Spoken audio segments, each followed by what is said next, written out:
हम लोगों ने चरक सूत्र 10 देखा था, महाचतुष्पाद देखा था, ठीक है। वहाँ पे हमने चतुर्विध विकल्प देखे थे। चतुर्विध विकल्प मीन्स रोग साध्य है, कृच्छ साध्य है, याप्य है, प्रत्याख्य है, अनुक्रम है। इस तरह से विकल्प जो रोग के मिलते हैं वो हमने देखे थे। तो हमने इसमें एक एक्सेप्शन पढ़ा था, वो क्या था, ठीक है, ज्वरे तुल्य ऋतु दोषोत्तम परमेह तुल्य दुष्यता रक्त गुल्म पुराण से सुख साध्य से लक्षण। यानी कि ज्वरे तुल्य ऋतु दोषोत्तम, ऋतु भी सेम है, दोष भी सेम है।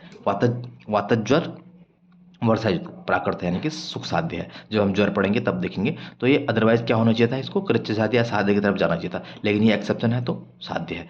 और कफस प्रमेय है, दुष्य मेद है, तो ये भी इजिली क्योरेबल है, ये भी हमारा एक्सेप्शन है। और रक्तज गुल्म तो आप सभी को पता है कि जितना रोग पुराना होता है उतना क्रॉनिक होता है, लेकिन रक्तज गुल्म में हम क्या पढ़ते हैं कि रक्तज गुल्म को 10 महीने के बाद हम उसकी चिकित्सा करते हैं। तो ये आपको याद रखना है। फिर हम यहाँ पे पढ़ रहे हैं, आज हम पढ़ रहे हैं, हमने चरक सूत्र 10 में आत्रे मैत्रे मति अध्याय इसको बोलते हैं, मैत्रे की शंका और सारी चीज़ें देखी थी। विषक प्राक परीक्षे भी कारणाम लक्षणम करके हमने देखा था, बहुत सारी चीज़ें देखी थी यहाँ पे। तो हम अभी इसको यहीं पे खत्म करते हैं। अब हम नेक्स्ट पढ़ते हैं, त्रिएषणी अध्याय पढ़ते हैं। तो त्रिएषणी अध्याय पढ़ने से पहले हमें पता होना चाहिए कि जो हमारी इसमें एषणाएं हैं और इसमें कित हमारे जो चरक सूत्र है, पहले तो आपको ये पता होना चाहिए कि चरक जो हमारी संहिता है यहाँ पे कितने प्रकार के आत्रेयों का वर्णन है। तो संपूर्ण चरक चिकित्सा चरक सूत्र दोनों में ही चरक चरक संहिता में 3 प्रकार के आचार्य आपको मिलेंगे, आचार्य आत्रेय आपको मिलेंगे। आत्रेय पुनर्वसु जो कि हमको मैक्सिमम टाइम मिलते हैं, पुनर्वसु उनको अगध वेद सिंधु प्रवर्तनम बोला है, 12 में चिकित्सा 12 में बोला है, और अत्रि सूत, अत्रि नंदन, अत्रि आत्मज,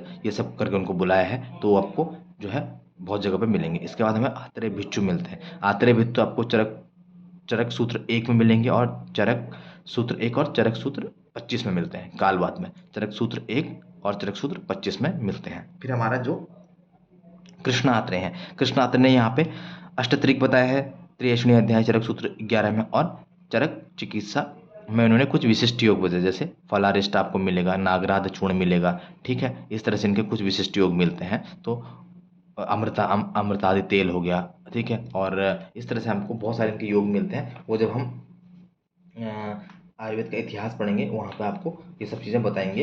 ये भी हम आपके लिए बहुत इंपॉर्टेंट है। अमृतादि तेल हो गया, बला तेल हो गया, नवायस चूर्ण हो गया, क्षार गुटिका, फलारिष्ट, परपौंड्रिकादि तेल, जीवनी घृत, ये सब आपको सीरियल से बताएंगे। तो ये कुछ 8 योग इन्होंने विशिष्ट बताए हैं, वो भी आपको याद रखना है। तो कितने आत्रेय हैं, आत्रेय यहाँ पे चरक संहिता में कुल 3 आत्रेय हैं। पुनर्वसु आत्रेय सर्वत्र मिलते हैं, हमें मोस्ट ऑफ द टाइम मिलते हैं, जिनको हम अलग अलग नामों से हमने बुलाया है, अत्रि सूत, अत्रि नंदन, अत्रि आत्मज और अगध वेद सिंधु, और भी बड़ी बड़ी इनके लिए उपमाएं आई हैं। फिर दूसरा हमें मिलते हैं भिक्षु आत्रेय, आत्रेय भिक्षु, ये हमें चरक सूत्र 1 और चरक सूत्र 25 कालवाद में मिलते हैं। और आत्रेय हमने कृष्ण आत्रेय हमने देखा चरक सूत्र 11 में अष्टतरिक में, और जो है चरक चिकित्सा में कुछ विशिष्ट योग इन्होंने बताए हैं।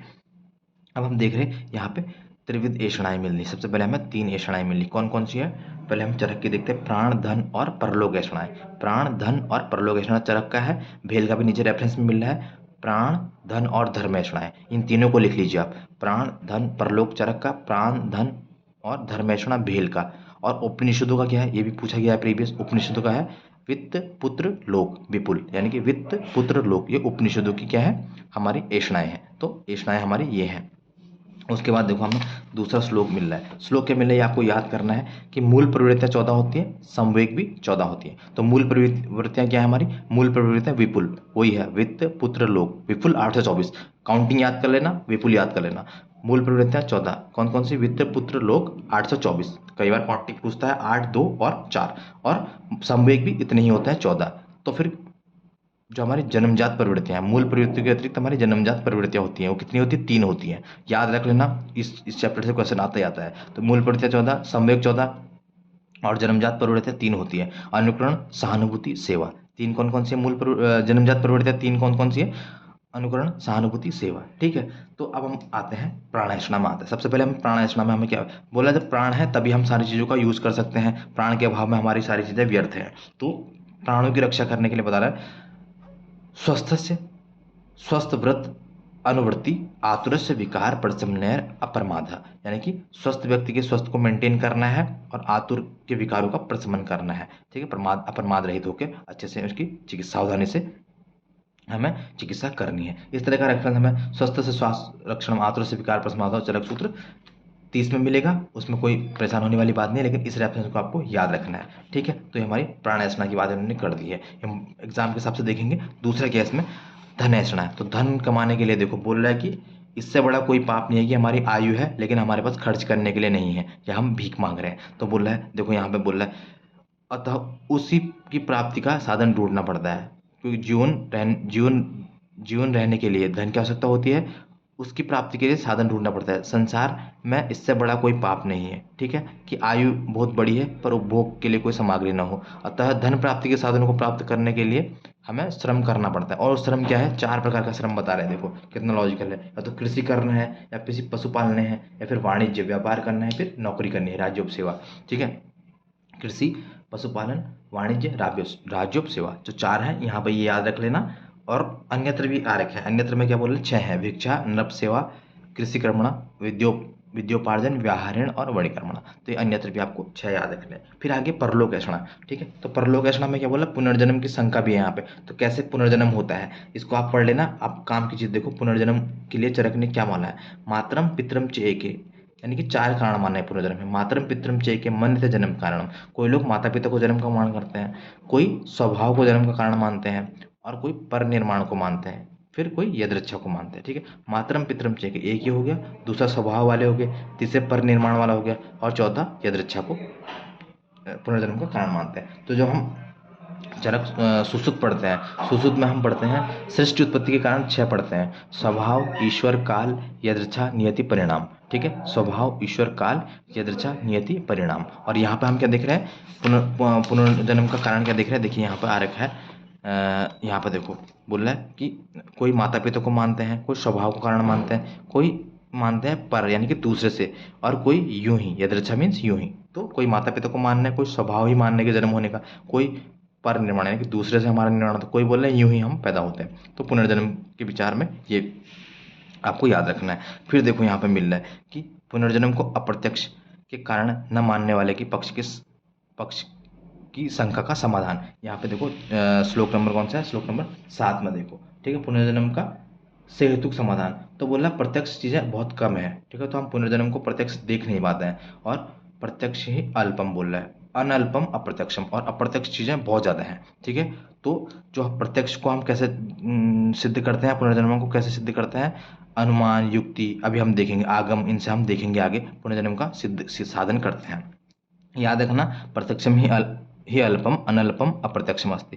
तो बोल रहा है यहाँ पे देखो, इसकी हिंदी अगर आपको पढ़ें तो बोल रहा है कि यहाँ से देखो, परलोक और पुनर्जन्म का विचार करना हो तो सर्वप्रथम बुद्धिमान पुरुष के लिए यह उचित है कि वह नास्तिक बुद्धि और विचिकित्स्य को त्याग दे, ठीक है, क्योंकि प्रत्यक्ष ज्ञान करने योग्य वस्तुएं कम है और अप्रत्यक्ष वस्तुएं बहुत है, जिनकी प्राप्ति यानी कि प्रत्यक्ष प्राप्ति आगन से होती है, अनुमान से होती है, युक्ति से होती है, ठीक है। तो दूसरी बात यह है कि देखो, दूसरी बात क्या बता रहा है, अगर हम प्रत्यक्ष को यदि केवल प्रत्यक्ष को ही हम प्रमाण मानेंगे तो देखो, इंद्रियों से हम देखते हैं लेकिन इंद्रियां स्वयं ही क्या हमारी अप्रत्यक्ष है।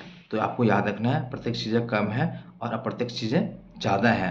प्रत्यक्ष को हम कैसे जस्टिफाई कर सकते हैं, आगम से, अनुमान से, युक्ति से, या फिर पुनर्जन्म को हम कैसे जस्टिफाई कर सकते हैं, ठीक है। तो क्योंकि पुनर्जन्म प्रत्यक्ष तो ऐसा हमें दिखता नहीं है, लेकिन है ना पुनर्जन्म, तो यही यहाँ पे बताने की कोशिश कर रहे हैं। फिर हम देख रहे हैं यहाँ पे प्रत्यक्ष कारण में बाधक, जो हमारे प्रत्यक्ष ज्ञान में बाधक कारण कितने होते हैं। तो प्रत्यक्ष ज्ञान में बाधक कारण हमारे 8 होते हैं, बिल्कुल आपको याद कर लेना है। अभी तक जो जो चीज़ें पढ़ाई गई हैं आपको सारी चीज़ें याद होनी चाहिए, क्योंकि यहाँ से क्वेश्चन बनता ही बनता है। तो अति सन्निकट साथ यानी कि बहुत पास होने से, श्लोक में देखो, अति सन्निकट साथ, अति विविकट साथ यानी कि बहुत दूर होने से, आवरणात्, करण दौर्बल्यात्, मनो अनवस्थानात्, समान अभिहारात, अभिभवात और अति सूक्ष्मात।